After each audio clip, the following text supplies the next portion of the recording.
So chlorination is when UV light results into formation of free radicals of chlorine. After that, chlorine free radical attack alkane molecule और वो फिर उससे organic alkyl radical produce करते हैं. Organic alkyl radical से फिर chlorine molecule break down होके it forms more chlorine free radicals and they eventually lead to towards termination stage. Termination में हम ये दिखा रहे होते हैं कि जो भी सारे पॉसिबल किस्म के फ्री रेडिकल्स रह जाते हैं वो सब के सब एक दूसरे से कंबाइन करके तो स्टेबल फाइनल मॉलिक्यूल्स बन जाते हैं, ये कंपाउंड बन जाते हैं. तो ये मैंने आप लोगों को कल एल्केन्स की फ्री रेडिकल सब्स्टिट्यूशन में कराया था. अब उसमें एक दो चीजें और मैं ऐड करूंगा, फिर हम लोग एल्कीन्स के रिएक्शंस पे आएंगे. अब लेट्स जस्ट सपोज कि we have this ethane C2H6 और इसके हम क्लोरीनेशन करते हैं Cl2 के साथ यूवी लाइट में. अब इसमें the first step organic product would be C2H5Cl और HCl बाय प्रोडक्ट बन जाएगा. अब आप जब कहीं पेपर में इस रिएक्शन का मीथेन की जगह किसी बड़े एल्केन का मैकेनिज्म ड्रॉ करने के लिए आपको मिल जाए अगर पेपर में, तो उसमें क्या चीज़ें डिफरेंट होंगी इनको आपने समझना थोड़ा. सबसे पहली बात यह है कि जो इनिशिएशन स्टेप है वो तो सेम होगा. उसमें तो Cl2 will break into two of the Cl free radicals, लेकिन इसके बाद ethane would lead to formation of, ये तो पहला स्टेप होगा इनिशिएशन, लेकिन जो प्रोपगेशन स्टेज है उसमें थोड़ा फर्क होगा. प्रोपगेशन में chlorine radicals will attack ethane and this will result into formation of ethyl radical. देखो जब हमारे पास मीथेन था तो उससे मिथाइल रेडिकल बना, और जब ईथेन होगा तो उससे ऑर्गेनिक रेडिकल जो बनेगा दैट विल बी इथाइल और साथ इसके HCl बाय प्रोडक्ट. और फिर इसी तरह से आप इसको आगे इथाइल रेडिकल से फर्दर क्लोरीन को ब्रेक करके we form C2H5Cl plus HCl. हाँ ये फिर टर्मिनेशन की जो स्टेज है उसमें हम दिखाएंगे कि सारे जो ऑर्गेनिक रेडिकल्स हैं वो फाइनली जितने भी डिफरेंट रेडिकल्स हैं वो सब एक दूसरे से कंबाइन करके तो फाइनल प्रोडक्ट बन जाएगा. अब लेट्स से कि अगर मिथाइल रेडिकल को, सॉरी इसमें तो मिथाइल रेडिकल नहीं होगा ऑब्वियसली, इथाइल रेडिकल होगा क्योंकि हमारे पास ये मीथेन है, मीथेन लास्ट था और ये इथेन है. इस स्टेज पे फिर आप दिखाओगे कि ethyl radical will combine with chlorine to form chloroethane और hydrogen combines with chlorine to form HCl और फिर इसके साथ जो असल चीज है जिसकी वजह से ये मैं सारा दोबारा लिख रहा हूँ, ठीक है, उसको जरा आप समझें. इथाइल रेडिकल जब इथाइल रेडिकल से कंबाइन करेगा, जैसे कल मैंने मिथाइल और मिथाइल को कंबाइन करके दिखाया था, तो अब इस केस में हमें जो ऑर्गेनिक बाय प्रोडक्ट मिलेगा दैट विल बी C2H5 मिल के बन जाएगा C4H10, ठीक है, दैट विल बी ब्यूटेन. तो ये वो चीज़ है जो मैं यहाँ पे हाईलाइट करना चाह रहा था कि अगर आपको एल्केन बड़े साइज का मिल जाता है, मीथेन की जगह instead of methane you get ethane, propane, typically propane तक आए हैं क्वेश्चंस में, तो difference would be one in the organic radical that you get, methane से मिथाइल रेडिकल, इथेन से इथाइल रेडिकल C2H5, और अगर प्रोपेन हुआ तो प्रोपाइल रेडिकल. और उसके बाद लास्ट स्टेप पे जो ऑर्गेनिक बाय प्रोडक्ट बनता है हमारा, जैसे कल की क्लास में मैंने बताया था मीथेन से इथेन बन रहा था, तो अब इथेन से ब्यूटेन बन जाएगा, दिस लाइक ब्यूटेन. तो our organic byproduct would change especially when the alkane given in the reaction is bigger than that. तो ये वो चीज थी जिसको मैं ऐड करना चाह रहा था कल के मैकेनिज्म में. कल चूंकि हमने एंड पे किया था तो इसको मैंने एक्सप्लेन नहीं किया. आई होप इसमें कोई क्वेश्चन नहीं है, अगर है डाउट तो पूछें. इसी तरह से अगर प्रोपेन आपको मिल जाए ऑर्गेनिक मॉलिक्यूल जिसकी सब्स्टिट्यूशन आपसे एग्जामिनर पूछ रहा है, तो प्रोपेन के केस में ये चीज़ थोड़ी और ज़रा एडवांस हो जाती है, और वो एडवांस इस तरह से हो जाती है कि प्रोपेन से जो ऑर्गेनिक रेडिकल बनेगा वो तो प्रोपाइल होगा C3H7 डॉट। अब प्रोपाइल रेडिकल जब दूसरे प्रोपाइल रेडिकल से मिलेगा, ठीक है, C3H7 प्लस C3H7, तो they would lead to formation of hexane C6H14। तो जैसे जैसे अल्केन का साइज बड़ा होगा, ऑर्गेनिक बाय प्रोडक्ट भी उसी हिसाब से डबल हो जाता है साइज में।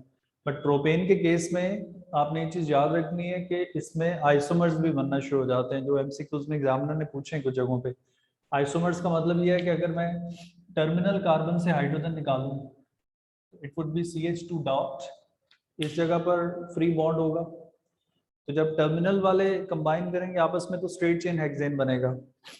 लेकिन अगर वो ऑर्गेनिक रेडिकल बनता इस तरह से कि मिडल वाला कार्बन जो है उससे हाइड्रोजन निकल जाता, that would have formed branched hexane, मतलब वो फिर मिडल से अटैच होते जब एक दूसरे के साथ, that would have formed branched hexane, middle से कनेक्ट होके। तो ये भी हेक्सेन ही होगा, इसका फार्मूला भी C6H14 ही होगा, लेकिन इसका नाम डिफरेंट हो जाएगा। It would be like 1 2 3 4 2,3 dimethyl butane.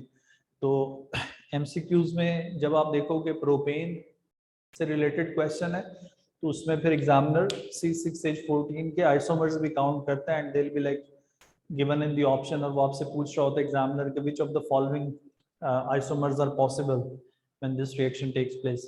तो प्रोपेन के केस में ब्रांच्ड आइसोमर्स बन सकते हैं, मीथेन इथेन के केस में नहीं बन सकते, क्योंकि इथेन और ethyl radical are so small that they can not have different radicals formed at different carbon, तो उस वजह से उसमें स्ट्रेट चेन रहते हैं। प्रोपेन से ऑनवर्ड ब्रांचिंग स्टार्ट हो जाती है, और लकीली प्रोपेन से आगे अभी तक एग्जामिनर नहीं गया। तो आपको इसमें डाउट है, क्वेश्चन है, पूछ लें। ये एक मुश्किल कॉन्सेप्ट मैंने ऐड कर दिया, एक्सप्लेन कर दिया। नॉर्मली ये स्टूडेंट जब पास पेपर कर रहे होते हैं तो उस वक्त चीज़ सामने आती है, लेकिन इसको मैंने ब्रीफली टच कर दिया। इसको जब आप सॉल्व करेंगे तो आपको आइडिया हो जाएगा, आपको एटलीस्ट याद आ जाएगा कि आपके सिलेबस में सिर्फ मीथेन की क्लोरीनेशन नहीं है, ईथेन और प्रोपेन को भी आपने याद रखना है। अब इससे आगे जो हमारा एल्कीन है उसकी तरफ आते हैं। नेक्स्ट हमारा ऑर्गेनिक कंपाउंड जिसके रिएक्शंस हैं।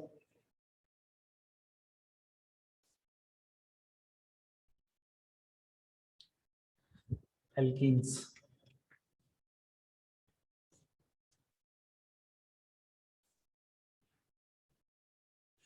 अच्छा, अब एल्कीन्स के केस में जो डिफरेंस है थोड़ा वो ये कि because alkenes are unsaturated hydrocarbons and they have relatively more reactions compared to saturated alkanes. alkanes के मुकाबले में इनके रिएक्शन ज़्यादा हैं, और उसकी रीज़न ये है कि इनमें डबल बॉन्ड होता है, कार्बन कार्बन डबल बॉन्ड्स की वजह से they can have more reactions possible for them. तो इनके जो टोटल रिएक्शंस हैं उसमें टोटल 3 रिएक्शंस, उनको मैं स्टार्ट में लिस्ट कर देता हूँ। We have combustion of alkenes, जो आसान है, आप लोगों ने पढ़ी हुई है। फिर उसके बाद एडिशन रिएक्शंस हैं एल्कीन्स के, और फिर एल्कीन का ऑक्सीडेशन रिएक्शन है। Combustion, addition, oxidation. एडिशन में फिर आगे 4 टाइप्स हैं। एक हाइड्रोजन के साथ एडिशन है, फिर हाइड्रेशन है वाटर के साथ, ब्रोमिनेशन है विद Br2, और हैलोजन एल्केन के साथ HX, उसको हम लिख देते हैं हैलोजन हैलाइड से, सॉरी, HCl, HBr वगैरह के साथ एडिशन है। तो अगर आप फिर ऑक्सीडेशन में कोल्ड केमनोफोर और हॉट कंसंट्रेटेड केमनोफोर के साथ, ये सारे रिएक्शन हैं। तो जब आप टोटल एल्कीन्स के रिएक्शन देखेंगे तो 1 2 3 4 5 6 7 रिएक्शंस हैं। And I been saying this कि जब आप कोई रिएक्शन पढ़ते हैं तो आपने उसमें ये चीज़ याद रखनी है कि उस टॉपिक में टोटल नंबर ऑफ रिएक्शंस क्या है। पहले तो ये आपको बिल्कुल फिंगर टिप्स में होना चाहिए कि एल्कीन्स में 7 रिएक्शन है और 7 रिएक्शन में ये रिएक्शन आते हैं। फिर उनके रिएजेंट्स और कंडीशंस आपको पक्की माइंड में याद होनी चाहिए। उसके बाद फिर आपको ये भी पता होना चाहिए कि किस रिएक्शन में प्रोडक्ट क्या बनते हैं। तो जब ये सब चीज़ें याद हों तो तब उसके बाद फिर आप जाके ऑर्गेनिक केमिस्ट्री के क्वेश्चंस को ट्राई कर सकते हैं। So if we finish off with this combustion that's easier, उसमें कोई इतनी डिफरेंट बात नहीं है। तो the first one is combustion. अच्छा, जो कंबस्शन है एल्कीन्स की, again it is like complete incomplete combustion. This complete combustion would always lead to formation of CO2 and water, right? उसमें अगर हम ईथीन दिखाते हैं प्लस ऑक्सीजन से इसको फ्लेम और स्पार्क आप देते होगे तो it would form CO2 plus water. और अगर आपने इसको बैलेंस करना है अगेंस्ट 1 मोल ऑफ दिस तो 2 CO2 2 H2 हो जाएगा। ऑक्सीजन बैलेंस करेंगे तो 3 O2 होगी। फिर इनकम्प्लीट कंबस्शन में we get carbon along with carbon monoxide in this case. So C2H4 plus O2, that would lead to formation of carbon plus carbon monoxide plus water. और heat तो दोनों में ही produce होती है, लेकिन डिफरेंस ये है कि जो इनकम्प्लीट कंबस्शन है it is less exothermic than complete combustion.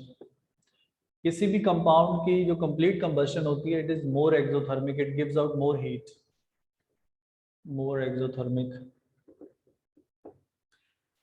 फिर कल भी जैसे रिएक्शन में ये कार्बन बन रहा था तो उसमें मैंने बताया था क्या, याद रखें कि carbon is solid black powder, it comes out as soot और ब्लैक पाउडर। इसकी ऑब्जर्वेशन में एग्जामिनर पूछ लेता है। This one is like quite a easy simple reaction. इसमें मेरा नहीं ख्याल कोई नई बात है तो इस पर इतना टाइम हम नहीं लगाएंगे। इसके बाद हमारा है addition reactions and they are like really important, क्योंकि ये जो एडिशन रिएक्शंस हैं 4 आपके सिलेबस में एल्कीन्स के, इन सारे एडिशन रिएक्शन का एक ही मैकेनिज्म है, that is electrophilic addition. Electrophilic addition. अच्छा, अब इलेक्ट्रोफिलिक एडिशन इसलिए कि डबल बॉन्ड पे इलेक्ट्रोफाइल ऐड होता है। अब इलेक्ट्रोफाइल और न्यूक्लियोफाइल की टर्म्स मैं यूज कर रहा हूँ तो उनको मैं पहले एक्सप्लेन करूंगा, उसके बाद फिर इलेक्ट्रोफिलिक एडिशन आपके सिलेबस में विद मैकेनिज्म Br2 का।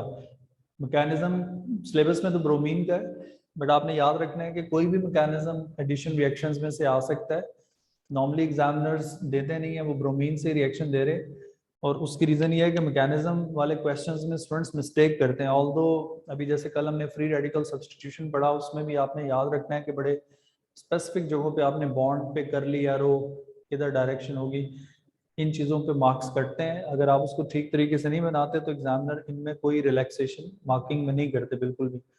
तो ब्रोमीन का तो सिलेबस में वही हम पहले समझेंगे, बट उसकी बेसिस पे you could get any addition reaction mechanism in paper, और कुछ एमसीक्यूज वगैरह में बाकी रिएजेंट्स के साथ भी इनके मैकेनिज्म पे क्वेश्चन आए हुए हैं।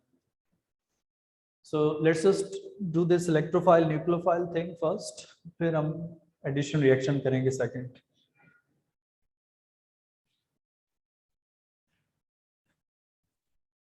अच्छा, ऑर्गेनिक केमिस्ट्री में ये इलेक्ट्रोफाइल और न्यूक्लियोफाइल की टर्म्स जो हैं they are very repeatedly used, so you need to understand these two terms on concept, और फिर आगे जहां पर इसका यूज होगा उसको उसी तरह समझेंगे आप। तो एक पार्टिकल होता है जिसको बोलते हैं electrophile. Electrophile is basically a positively charge particle और इलेक्ट्रॉन लविंग स्पीशीज। जो इलेक्ट्रॉन को अट्रैक्ट करे अपने पास, इलेक्ट्रॉन्स पे जाए, उसको इलेक्ट्रोफाइल कहते हैं। तो जो इलेक्ट्रॉन को अट्रैक्ट करेगा वो खुद पॉजिटिव होता है। तो इलेक्ट्रोफाइल की 2 निशानियां हैं। 1, it is electron deficient particle, like हो सकता है उस पर चार्ज ना हो लेकिन वो स्टिल इलेक्ट्रॉन डेफिशिएंट हो। और दूसरा अ पॉजिटिव आयन और कैटायन। जिस चीज पे पॉजिटिव चार्ज होगा वो तो डेफिनेटली इलेक्ट्रोफाइल होगा, क्योंकि उस पे इलेक्ट्रॉन कम है और प्रोटॉन की वजह से it has more positive charge. तो जिस पे पॉजिटिव चार्ज होगा that would always be considered electrophile. तो इसमें तो commonly hydrogen H positive ion या NH4 पॉजिटिव आयन या मेटल्स जितनी भी हैं with a positive charge on them they could act as electrophile.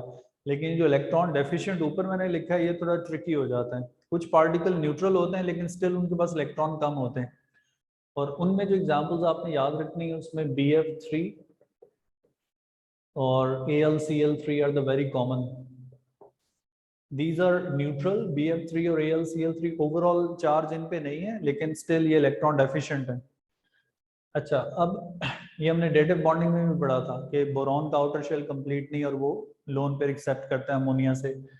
AlCl3 भी एल्यूमिनियम कंप्लीट नहीं होता और वो Al2Cl6 जब बनता है तो उसमें वो लोन पेयर एल्यूमिनियम एक्सेप्ट करता है। So anything which is electron deficient, even though it doesn't have a positive charge on it, or a positive ion clearly will be electrophile, something which is attracted to electron। अब ये word मैं नहीं लिख रहा ऊपर something attracted to electron, क्योंकि student क्या करते हैं जो एक्चुअल डेफिनेशन और पॉइंट है वो छोड़ के पेपर में आसान वाले लिख के आ जाते हैं something attracted to electron, तो उसके मार्क्स नहीं मिलेंगे। आपने ये दोनों पॉइंट्स लिखने अपने डेफिनेशन में एक ही सेंटेंस में, मैंने उसको अलग से लिखा है, आप एक ही सेंटेंस में लिख दें इलेक्ट्रॉन डेफिशिएंट पार्टिकल और a cation positively charged ion is electrophile. अच्छा, अब इसका ऑपोजिट होगा न्यूक्लियोफाइल, ठीक है। The opposite of electrophile is nucleophile. तो nucleophile is in fact the one which has extra electrons upon it or negative charge and it attracts the positive charge towards itself। तो जो चीज positive charge को attract करे, positive charge को like करे, उसको हम न्यूक्लियोफाइल कहते हैं। लेकिन इसकी भी जो एग्जैक्ट केमिस्ट्री के हिसाब से पॉइंट्स और डेफिनेशन बनते हैं, एक तो उसमें यह है कि पार्टिकल कह लें, स्पीशी कह लें, कोई भी वर्ड इधर यूज हम कर लेते हैं, with at least one lone pair of electron। कोई ऐसी चीज जिसके पास एटलीस्ट एक लोन पेयर प्रेजेंट हो उसको हम न्यूक्लियोफाइल कहते हैं। और इनकी जो कॉमन एग्जांपल्स हैं उसमें अमोनिया, वाटर, TCl3, ये तीनों बड़े कॉमन किस्म के न्यूक्लियोफाइल्स हैं जो एमसीक्यूज में आपको मिलेंगे। नाइट्रोजन पे एक लोन पेयर होता है, oxygen has 2 lone pairs upon it, phosphorus in PCl3 has 1 lone pair। तो ये जो मैंने डॉट्स लगाए ये लोन पेयर्स को दिखाने के लिए। तो anything that you see after bonding still has lone pair of electrons upon it, although it doesn't have a net charge like water। Polar तो है लेकिन ओवरऑल वाटर का जो पॉजिटिव नेगेटिव चार्ज है वो इक्वल है। इसी तरह ये सारे, तो ये न्यूक्लियोफाइल होते हैं। लेकिन अदर देन दैट cation का opposite anion, negative ion। So a negative ion also is a nucleophile। तो negative ion और anion, क्योंकि nucleophile is basically electron rich particle. लेकिन अगेन पेपर में ये नहीं लिख के आ जाना कि न्यूक्लियोफाइल इलेक्ट्रॉन रिच, पेपर में आपने यही दो डेफिनेशन लिखनी है। बट वैसे आपको याद रखना है कि न्यूक्लियोफाइल पे इलेक्ट्रॉन की एक्सेस होती है, उसके ऊपर नेगेटिव चार्ज होता है या उसके पास लोन पेयर्स होते हैं। तो नेगेटिव चार्ज और एनाइन में commonly you get this OH negative, CN negative, chloride negative halogens, OH negative, CN negative और ये chloride ions negative, they are the common nucleophiles which you people get in MCQs and questions otherwise. तो ये दो terms electrophile nucleophile की एक student को बहुत अच्छे तरीके से आनी चाहिए, क्योंकि आगे जितने भी हमने मैकेनिज्म पढ़ने हैं रिमेनिंग 3 उनमें ये दोनों टर्म्स बार बार यूज होती हैं। इलेक्ट्रोफिलिक एडिशन, न्यूक्लियोफिलिक एडिशन और फिर न्यूक्लियोफिलिक सब्स्टिट्यूशन, जो सिलेबस में आपके रिएक्शन है कम से कम, उनमें ये दोनों टर्म्स यूज होंगी।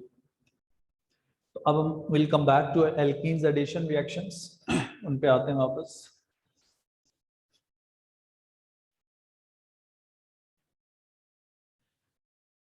सो आफ्टर कंबशन एल्कीन्स का जो सेकंड रिएक्शन जिसको मैंने एडिशन लिखा था, एडिशन रिएक्शंस, और फिर इसमें हमारे पास फर्दर मैंने बताया 4 एग्जांपल्स हैं, हाइड्रोजनेशन, हाइड्रेशन और वो सारा। तो उसमें the first one, because the first one has the mechanism bromination, पहले उसको पढ़ेंगे हम लोग। तो इट्स लाइक ब्रोमिनेशन।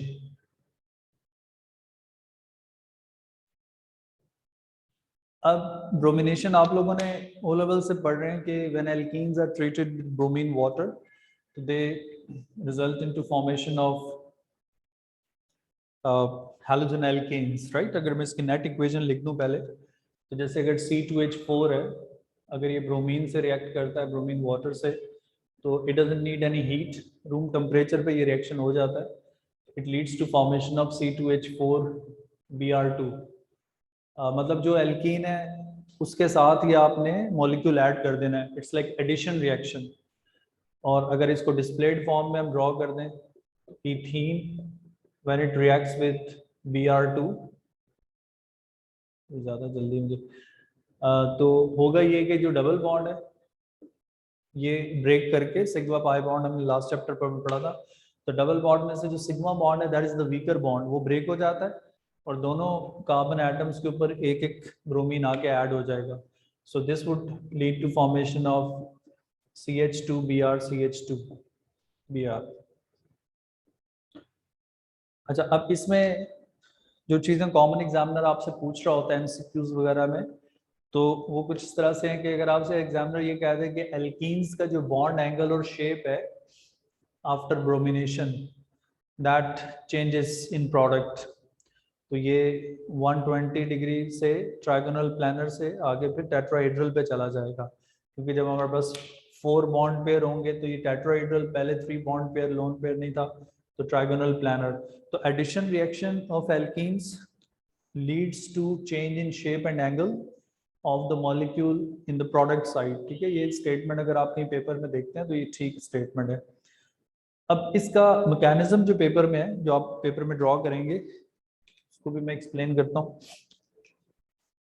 इस रिएक्शन की ऑब्जर्वेशन आप लोगों ने पढ़ी हुई है कि इसमें रेड ब्राउन कलर फेड्स, और I mean this reaction is also used like red brown color fades। आप रेड भी लिख सकते हैं, कोई मसला नहीं, ब्रोमीन का कलर रेड भी लिख सकते हैं आप। रेड ब्राउन कलर फेड्स और टर्न्स कलरलेस, और इस रिएक्शन को हम यूज करते हैं टू टेस्ट अनसैचुरेशन।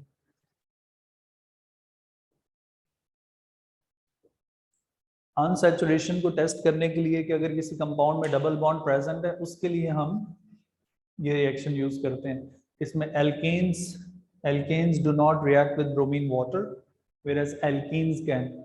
एल्कीन्स तो रिएक्शन देते हैं, लेकिन एल्केन्स का ब्रोमीन वाटर से रिएक्शन नहीं होता।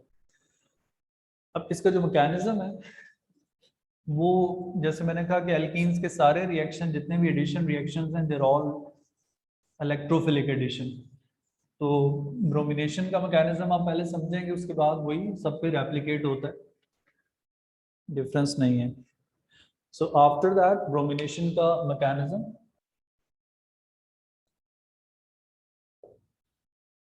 Now the mechanism of bromination is electrophilic addition, ठीक है। जितने भी मैकेनिज्म्स हैं उनके नेम आपको याद रखने हैं। जैसे कल हमने एल्केन्स का जो पढ़ा था mechanism, that is free radical substitution, और ये वाला जो मैकेनिज्म है it is electrophilic addition, electrophilic addition. In fact alkenes double bond, carbon carbon double bond पे जितने भी एडिशन रिएक्शंस होते हैं एल्कीन्स के, they are all electrophilic addition. इसका मतलब ये है कि डबल बॉन्ड पे electrophile would add first, electrophile the one which is positively charged particle, electron deficient, वो पहले ऐड होता है और बाद में फिर कोई भी नेगेटिव ग्रुप आ जाता है। अच्छा, अब मैकेनिज्म ऑफ ब्रोमिनेशन में जो पेपर में आपने स्केच करना है, पहले मैं ड्रॉ कर दूं फिर उसके बाद उसको एक्सप्लेन करता हूँ। We try and show the mechanism according to the shape of molecule, especially जो आगे एक दो mechanism हमने पढ़ने, उसमें molecule की shape पे sketch करते हैं. Shape का मतलब है कि again ये जो मैंने ethene draw की है ये trigonal planar है. तो जब आप इसकी shape के हिसाब से इसको बनाएंगे तो you highlight the carbon carbon double bond और लाइक इसको आप 90 डिग्री पे मत बनाएं, 120 डिग्री अपेरेंटली नजर आना चाहिए. अब इस पे जब ब्रोमीन मॉलिक्यूल अटैक करता है Br सिंगल बॉन्ड Br, तो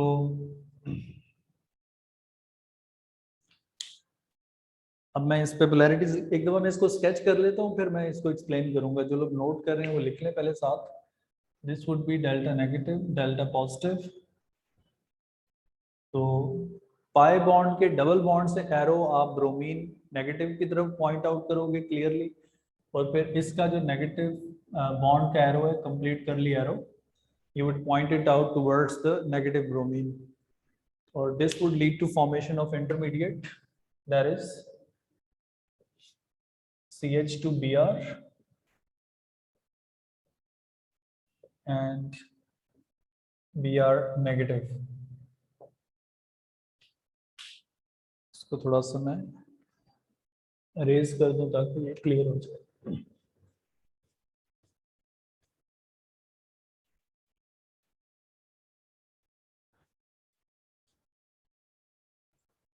Okay, so this reaction leads to formation of this intermediate where one of the bromine is attached with carbon and the other bromine goes out as a negative ion.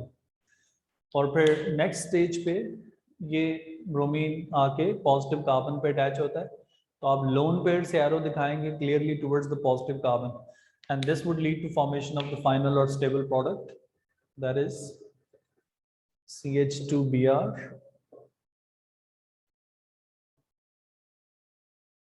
and CH2Br, 1,2-dibromoethane. अच्छा, अब again जो लोग लिख रहे हैं वो copy कर लें इसको एक दफा, फिर मैं इसको सारा एक्सप्लेन करता हूँ. इसमें जो पॉइंट्स है वो भी मैं साइड पे लिस्ट करूंगा.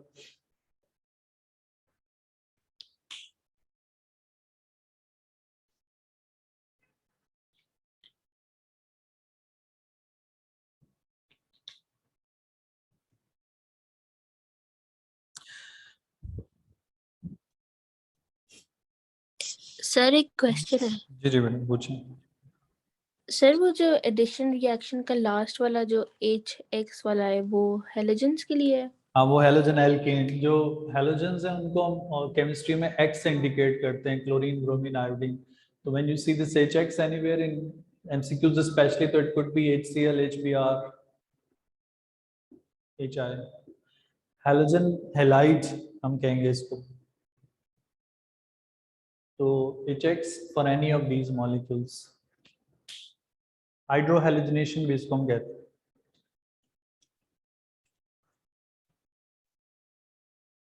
अच्छा, अब इस मैकेनिज्म को जरा समझें. जो पॉइंट्स मैं एक्सप्लेन करूंगा उसमें जो मेन चीज आपको नोट्स में लिखनी है एटलीस्ट, वो मैं एंड पे वहां पे ऐड कर दूंगा, लेकिन समझना ज्यादा जरूरी है. So one first thing you should notice is कि ये जो एरोज मैंने लगाए हैं blue arrows, there all complete curly arrows. अब कंप्लीट करली एरोज का मतलब है कि electrophilic addition of alkene involves heterolytic bond breaking, जो कल मैंने बताई थी. हेट्रोलिटिक बॉन्ड ब्रेकिंग इसमें हो रही है.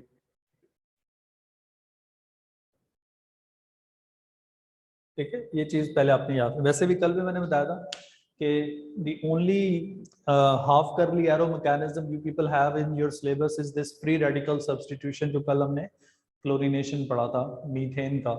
बाकी जितने भी हैं उन सारों में कंप्लीट करली एरो लगेंगे, meaning that they all involve heterolytic bond breaking. अब हेट्रोलिटिक बॉन्ड ब्रेकिंग में आयंस बनेंगे.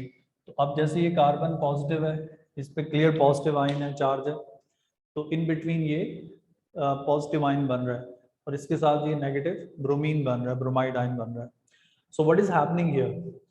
होता बेसिकली ये है कि जो ब्रोमीन का मॉलिक्यूल है Br2, it is non polar. इस पे पोलैरिटी नहीं है. It doesn't have any difference of electronegativities between two atoms. इनमें कोई नेट चार्ज नहीं है. लेकिन व्हाट हैपेंस इज कि जब ये ब्रोमीन मॉलिक्यूल जाता है डबल बॉन्ड पे अटैक करने के लिए एल्कीन के पास, तो जो डबल बॉन्ड पे पाई इलेक्ट्रॉन्स हैं, that electron cloud is negative. तो जो ब्रोमीन का एल्कीन का पाई इलेक्ट्रॉन क्लाउड है, it exerts repulsion on the bromine molecule, और वो करता क्या है कि जो इसका शेयर्ड पेयर ऑफ इलेक्ट्रॉन है, इसको पुश करके एक साइड पे दूसरे ब्रोमीन की साइड पे शिफ्ट कर देता है।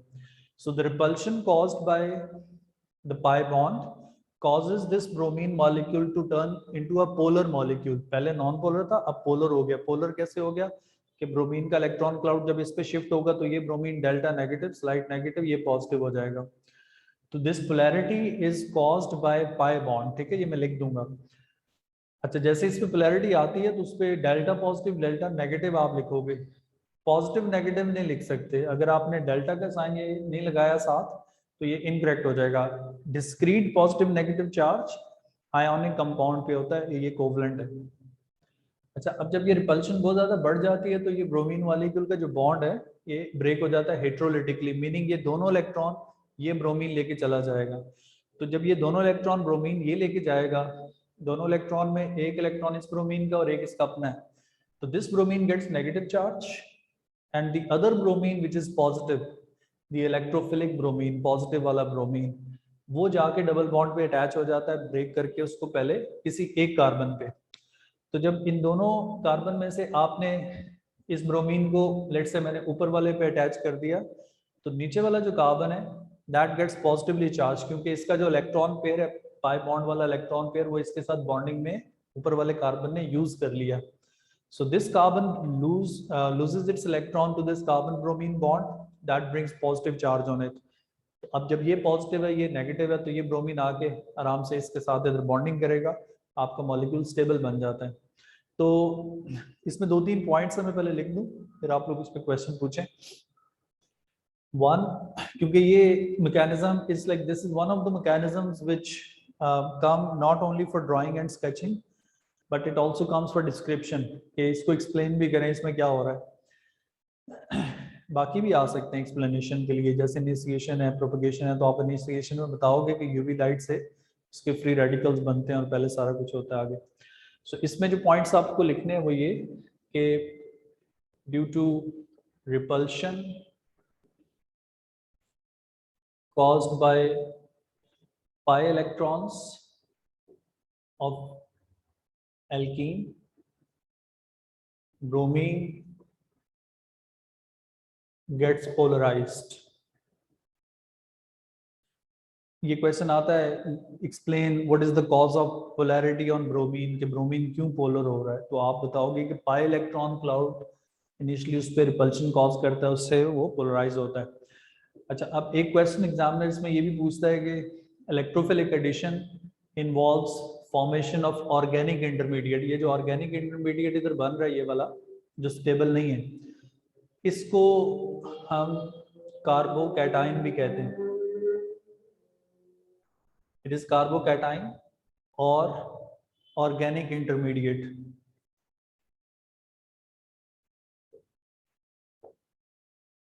अच्छा, कार्बोकैटाइन का मतलब ये है कि it's a carbon with a positive charge, cation mean electron deficient. So this is like carbocation, organic intermediate. और इसको एग्जामिनर अगर आपसे कहता है कि इट्स इलेक्ट्रोफाइल, तो we can say it's electrophile because it's positive charge. और इलेक्ट्रोफाइल वो होता है जो इलेक्ट्रॉन डेफिशिएंट होता है, ये कैटाइन होता है, अभी आज मैंने बताया आप लोगों को। So this is carbocation, organic intermediate, और we can call it electrophile also. ये सारी बातें इसके लिए ठीक हैं।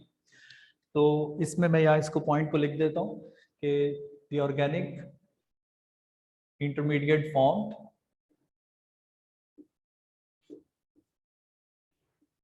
Is an electrophile. ठीक है, जो ऑर्गेनिक इंटरमीडिएट इसमें बन रहा है ये इलेक्ट्रोफाइल है, और ब्रोमीन इसके साथ इनऑर्गेनिक है और वो न्यूक्लियोफाइल है क्योंकि उस पर नेगेटिव चार्ज है। तो अगर उसकी बात एग्जामिनर करे कि the inorganic particle is nucleophile, तो वो ठीक है, लेकिन ऑर्गेनिक वाला इलेक्ट्रोफाइल है। और उसके बाद जो सेकंड स्टेप है उसमें जाके वो ब्रोमीन उस पर स्टेबल अटैच होकर स्टेबल मॉलिक्यूल में कन्वर्ट हो जाता है। अच्छा, अब ब्रोमीन की attachment with electrophile is a faster step. इसमें नेगेटिव चार्ज पॉजिटिव के साथ स्ट्रांगली अट्रैक्ट होता है, तो दिस हैपेंस फास्ट। बट जो फर्स्ट स्टेप है ये वाला, इट इन्वॉल्व्स बॉन्ड ब्रेकिंग। तो जो बॉन्ड ब्रेकिंग है इट इज टिपिकली एंडोथर्मिक। तो the reaction initially involves bond breaking initially which is endothermic।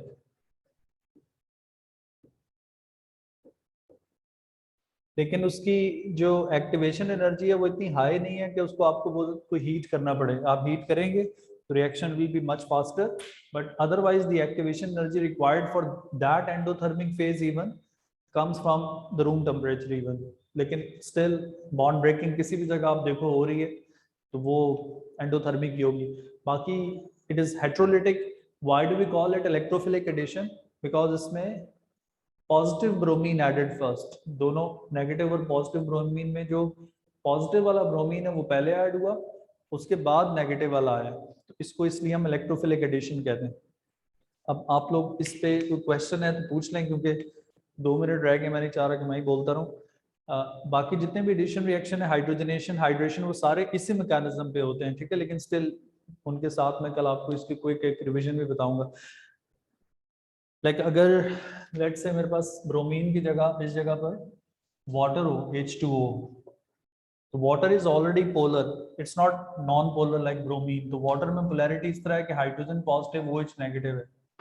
अगर कहीं पेपर में वाटर का मैकेनिज्म स्केच करने को आ जाए तो आपने इसमें जो हाइड्रोजन है पॉजिटिव उसको पहले अटैच करना है कार्बन पे, और जो न्यूक्लियोफाइल उसमें से निकलेगा वो OH नेगेटिव होगा। तो वाटर के एडिशन में भी आपको पॉजिटिव ग्रुप पहले ऐड करना है बिकॉज इट्स इलेक्ट्रोफिलिक एडिशन। कोई भी मॉलिक्यूल आप एल्कीन्स पे ऐड करोगे तो पॉजिटिव ग्रुप पहले ऐड होगा, नेगेटिव बाद में आएगा, because again it is electrophilic additions. तो इसमें फाइनल प्रोडक्ट हमारे पास अल्कोहल बनेगा, जो हम कल पढ़ेंगे हाइड्रेशन। अगर वाटर होता वहां पर that would have formed alcohol as a final organic product. तो अब ये लास्ट मिनट है, बिल्कुल कोई क्वेश्चन है बेटा किसी का पूछ लें, कल इसी से हम इसको स्टार्ट करेंगे। बाकी एडिशन रिएक्शंस और ऑक्सीडेशन भी कल हम करेंगे इंशाल्लाह। तो ये इम्पोर्टेंट है सर सर। आपने कल की लेक्चर की रिकॉर्डिंग भेजी थी? नहीं शेयर की, नहीं मैंने नहीं शेयर की, मैं आज कर दूंगा सारी, कल वाली और शायद परसों वाली भी रहती है। ठीक हो गया जी, चलें, दैट वुड बी ऑल। अब आपकी फिजिक्स की क्लास है शायद आगे। अल्लाह हाफ़िज़।